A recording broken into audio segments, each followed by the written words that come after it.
Hello students, welcome to EPG Pathshala. I am Dr. D.V. Prasad from Indira Gandhi National Tribal University, Amarkantak. Today, we will discuss about the module Kinship Studies in India from the paper Social Cultural Anthropology. Let us see what we are going to study in this module. To study the concept of kinship, to determine the kinship terms, kin terminologies and kinship system.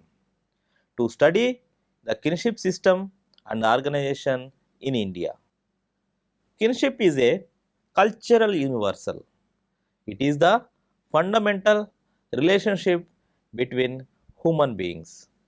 Kinship relationships arise out of two different kinds of bonds that cement people together. They are mainly consanguineal kinship. It forms the family of orientation. Affinal kinship, it forms the family of procreation. Relationships based on the consanguineal bond of birth are called descent, and the relationships based on the affinal bond of sex and marriage is called alliance.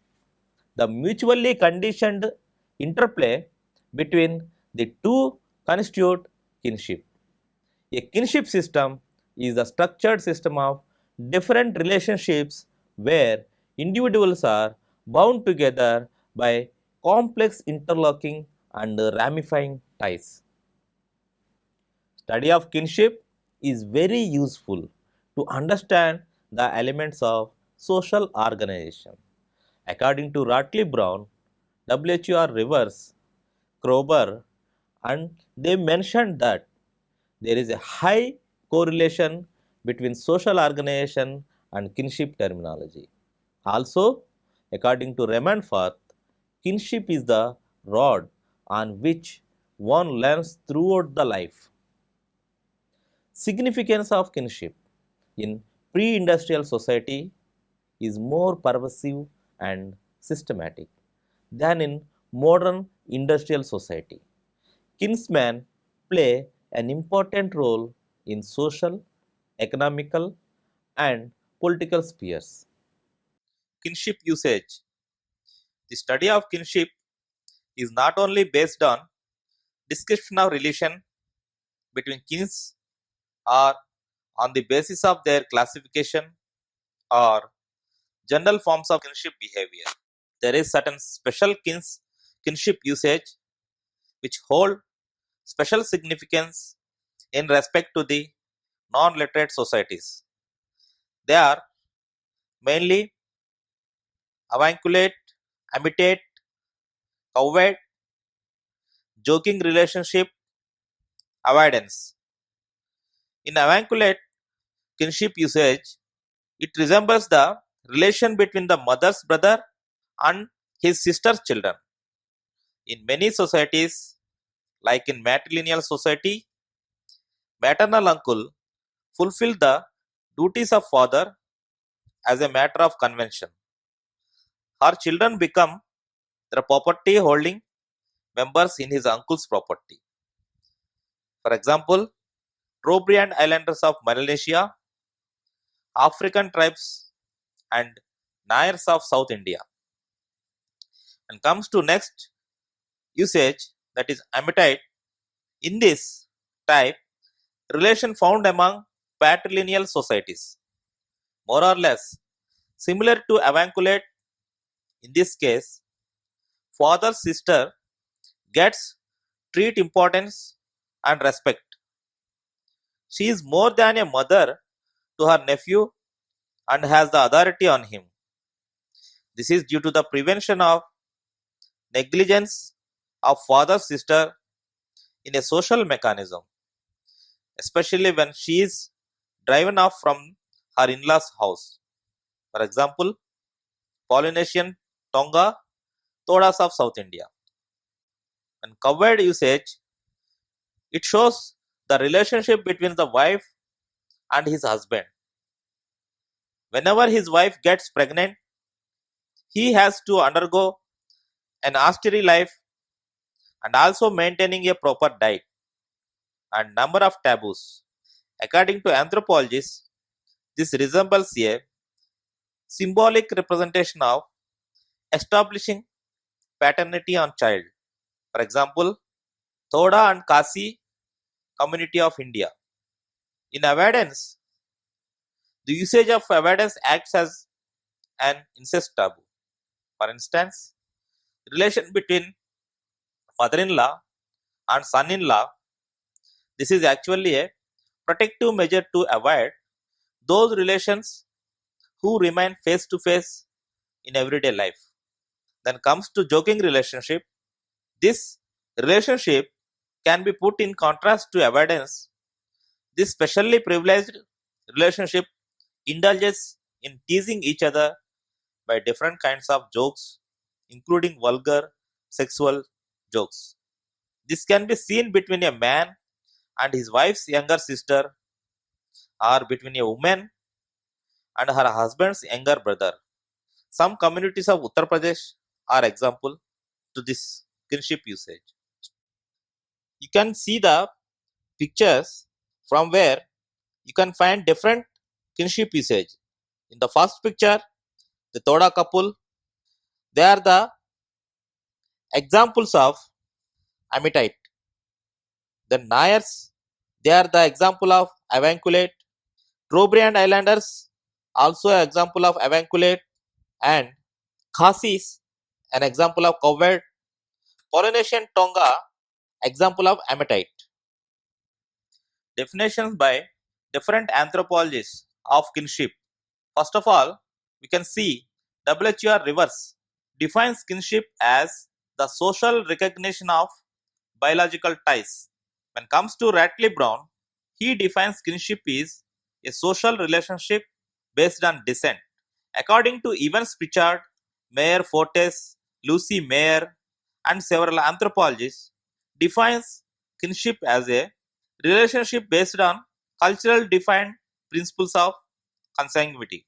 Whereas Claude Levi-Strauss as well as Louis Dumont define kinship as a totality of relationship governed by the rules of consanguinity and affinity.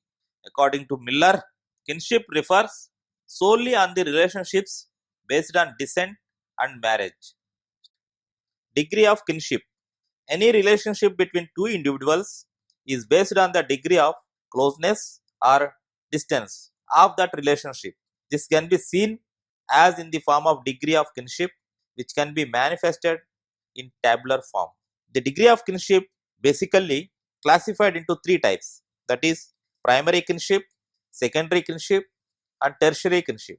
In primary kinship, we can find directly related to each other and primary consanguineal, whereas in secondary kinship, secondary affinals and secondary consanguineal.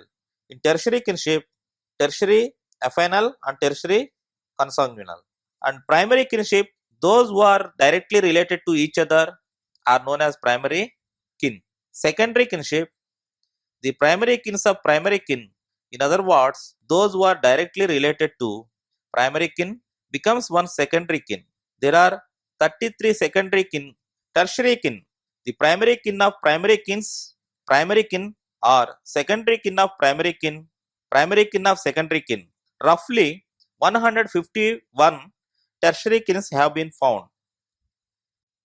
Kinship Organization in India by Airavati Karve. Airavati Karve provides us the comparative analysis of four cultural zones in India. They are mainly Northern Zone, Southern Zone, Eastern Zone, and Central Zone, keeping in view of the linguistic, caste, and family organization. Karve studied the process of acculturation and accommodation in context of kinship.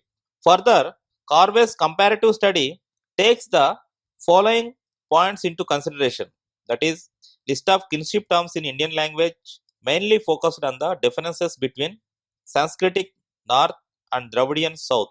In spite of these factors, she also analyzed the caste endogamy and incest taboo. Northern Zone.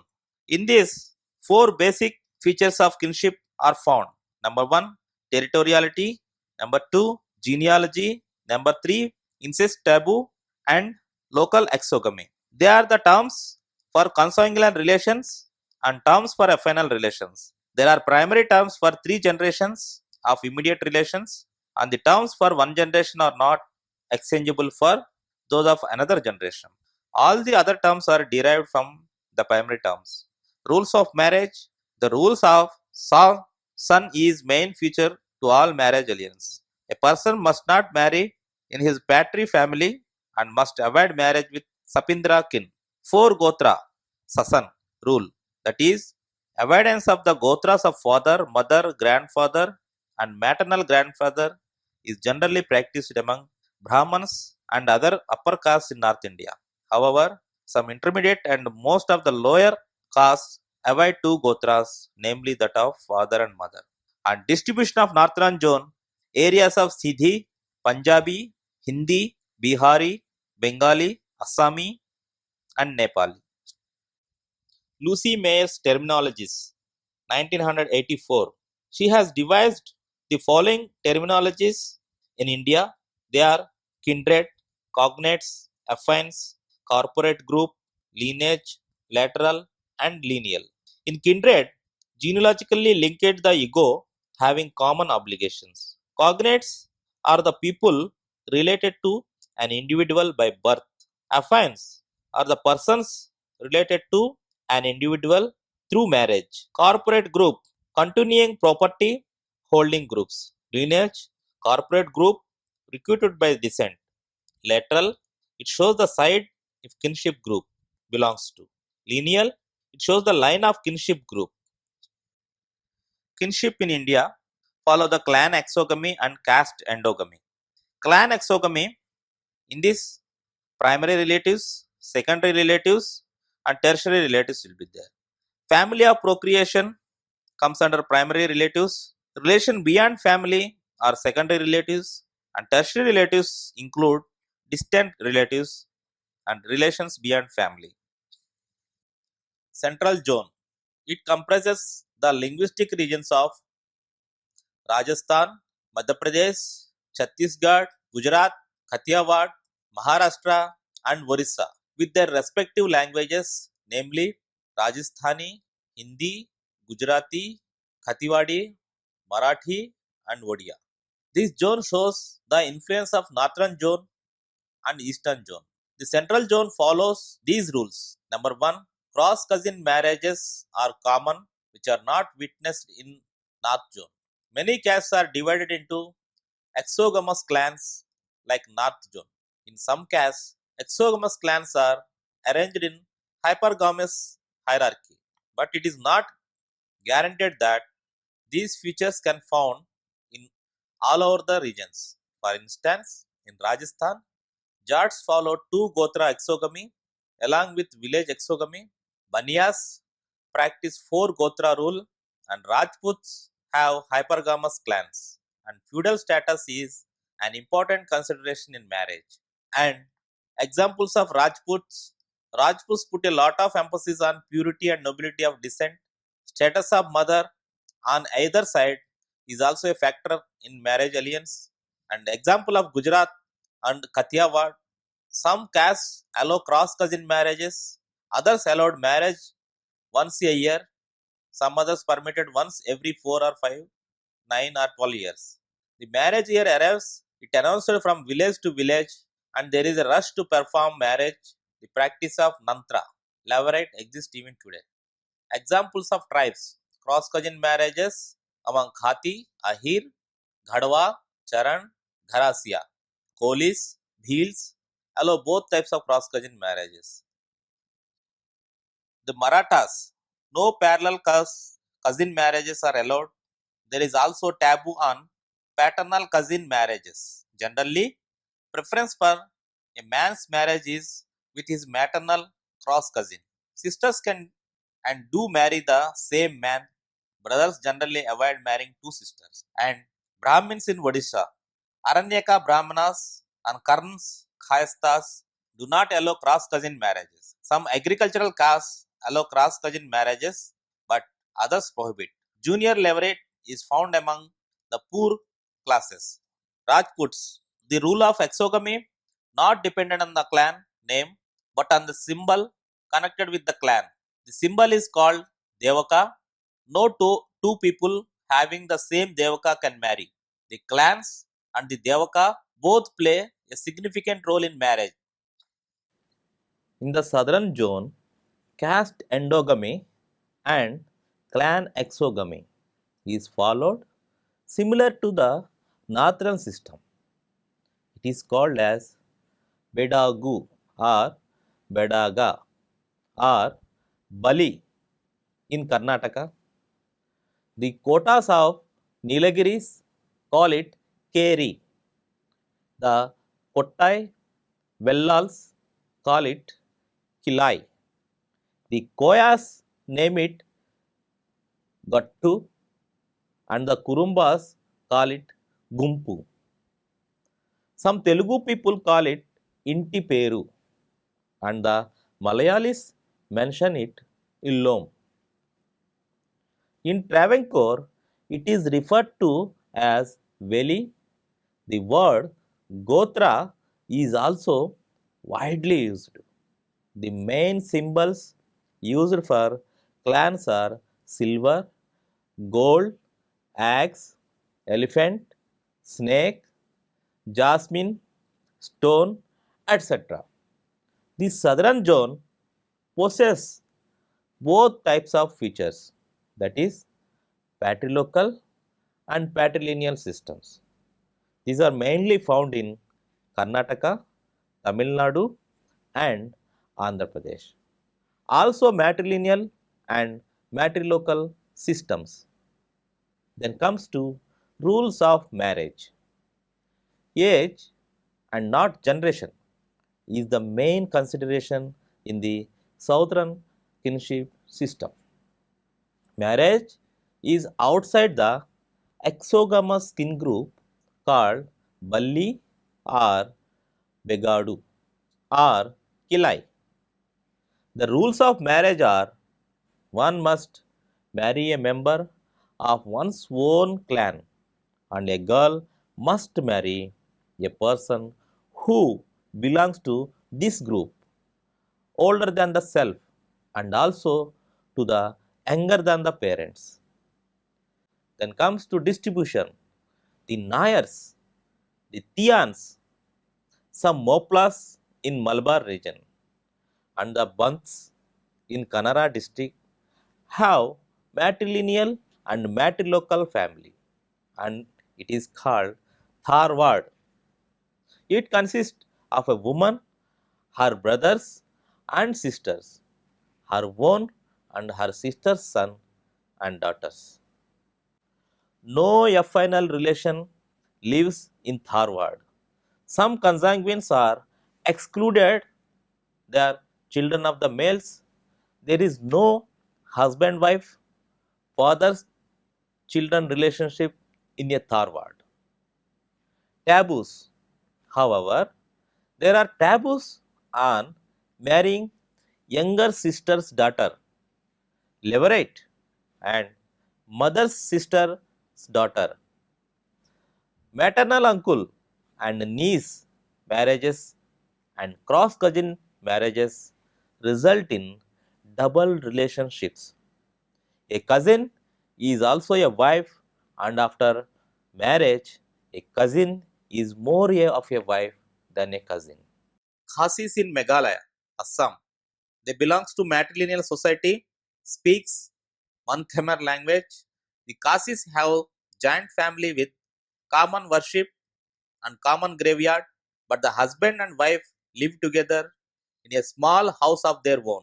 After death, the property goes to mother or younger daughter. A woman enjoy a great amount of freedom. If there are no female relatives, widow gets half of the property if she opts not to marry. A Kasi husband is incorporated into his bride's home as a stranger. Kasis have clan exogamy. Marriages of parallel cousins are not allowed. Cross cousin marriage is also quite rare. And the second picture shows Simang group. Simang group are speaking Mundari languages and they are patrilineal and patrilocal. Importance of kinship in rural societies. The importance of kinship in tribal and rural societies can be understood from the following. Number 1. Kinship and its relation to rural family, property, and land. The prime property of any rural family is land. So, land is related to all the kin members of the family, the sons, grandsons, and other kins which are related by blood and marriage have their economic interest in land. Nowadays, women are becoming aware that they are also entitled to get an equal share from the ancestral property. The family members also gain status, even political status, by ownership of land. When it comes to kinship and marriage, exogamy is commonly followed in most of the villages of India. The members of the village do not prefer to marry within their own village. This rule varies on the basis of severity of rules of marriage. When it comes to third, kinship and rituals, the role and importance of kin members lies in the degree of close relationship among them. Their importance can be observed during occasions such as cradle ceremony, marriage, and death.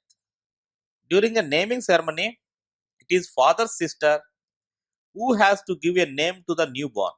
There are certain rituals which have to be performed by mother's brother during the marriages of daughters. Bride price, the daughter's parent make the payment in case in cash or kind to the son-in-law's sister, who occupies an important place in Hindu wedding. Exchange of gifts. It is obligatory on the part of the close kin relatives to offer gifts to the newly wed couple. And in the same manner, these close relatives are equally rewarded from both sides. On the occasion of death, during the occasion of death also, it is obligatory for kinsmen to observe mourning for about 11 to 14 days. Eastern Zone. Features of kinship in Eastern Zone basically patrilineal and patrilocal families, joint family, bride price, and exogamous totemistic clans. In Eastern Zone, Mundari and Mankhamar languages are spoken, and also Nathran languages can also exist. The main communities are Korku, Annamis, Saka, Simang, and Kasi. Bride price. Bride price is prevalent among matrilineal communities, that is Kasi and Simang. Money is given for procuring a bride. Service by the would-be husband in girl's father house is also considered as bride price. After marriage, one establishes his separate household but may keep his younger brother and widowed mother along with him in his newly established house. Changes in kinship in rural societies. Many changes are taking place in all the institutions of the rural society, including kinship relations. Changes can be seen as demand for ownership titles by women, rules of marriage are being challenged, and the traditional rules regarding divorce are also getting weakened. Though some of the aspects of kinship are losing their importance, few others are gaining prominence. Kinship is playing an important role in the field of politics, especially in rural elections to Panchayat Raj institutions. Favoritism, while distributing jobs, is being observed among the kinsmen. Due to the emergence of such new forces, kinship may acquire new structure and form. So, students, let us summarize this module. Morgan and other early anthropologists try to explain the distribution of kinship types, correlating with the economic, political, and cultural stages in a progressive series. But a wide variety, a wide range of differences between the Sanskritic North and the Dravidian South make it possible to understand the kinship system and organization in India in a greater extent by Indian anthropologists. This provides us the knowledge of heterogeneity of language families, making up a unitary civilization of India. Kinship systems are rather like natural languages in that there are platforms on which many and perhaps all different kinds of economic, political, and cultural organization may be built. Thank you.